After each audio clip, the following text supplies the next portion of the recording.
இப்போ வீட்டிலேயே எப்படி சுவையான முக்கனி ஐஸ்கிரீம் பண்ணலான்னு பார்ப்போம். இது ரொம்ப சத்தானது, குழந்தைகளுக்கெல்லாம் ரொம்ப பிடிக்கும், ரொம்ப ஹெல்த்தியானது வேறு.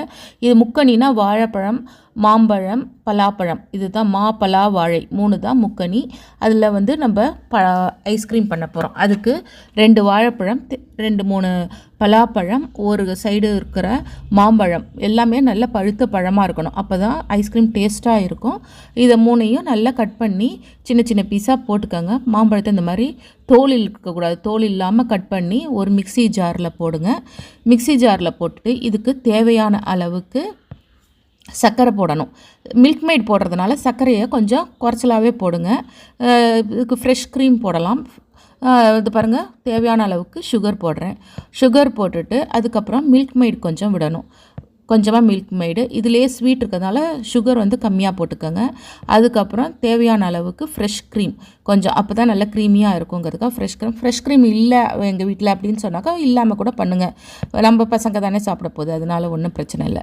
அதனால் போட்டு நல்லா மிக்சியில் அடித்து கொஞ்சமாக பால் விடுங்க. ரொம்ப பால் விடக்கூடாது, அப்புறம் ஜூஸ் மாதிரி ஆகிடும். அதனால் கொஞ்சமாக பால் விட்டு அதை நல்லா அடிங்க. ஃபுல்லாக அடித்து நல்லா க்ரீமியாக அடிக்கணும். அடித்ததுக்கப்புறம் அதை ஒரு சின்ன பவுலில் போடுங்க. வேணுங்கும்போது அப்புறம் எடுத்து ஐஸ்கிரீம் ஆனதுக்கப்புறம் ஒரு கப்பில் போட்டுக்கலாம். போட்டுட்டு இதை சின்ன சின்ன பீஸா, பலாப்பழத்தை ரொம்ப சின்ன சின்ன பீஸா பண்ணுங்க. ஏன்னா இந்த ஐஸ்கிரீமில் மிக்ஸ் பண்ணணும், அதுக்காக சின்ன சின்ன பீஸா. அதே மாதிரி மாம்பழத்தை, வாழைப்பழத்தை வேணுனாலும் போடலாம். நான் வாழைப்பழம் போடலை.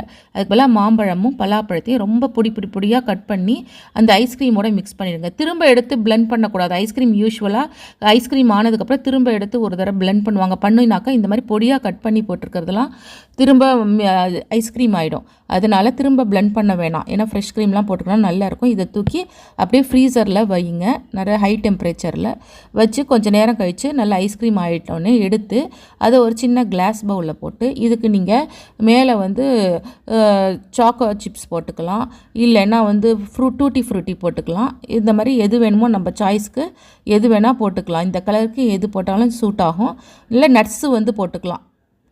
பாதாம், பிஸ்தா அந்த மாதிரி பொடியாக கட் பண்ணி நட்ஸையும் போட்டுக்கலாம். இந்த மாதிரி போட்டு நீங்கள் இந்த முக்கனி ஐஸ்கிரீம் சாப்பிட்டு பாருங்கள். திரும்ப நீங்கள் பண்ணி சாப்பிடுவீங்க. வர கெஸ்ட்டுக்கும் நீங்கள் பண்ணி கொடுக்கலாம். இப்போ தான் சீசன், இதை பண்ணி சாப்பிடுங்க, ரொம்ப பிடிச்சிருக்கும்.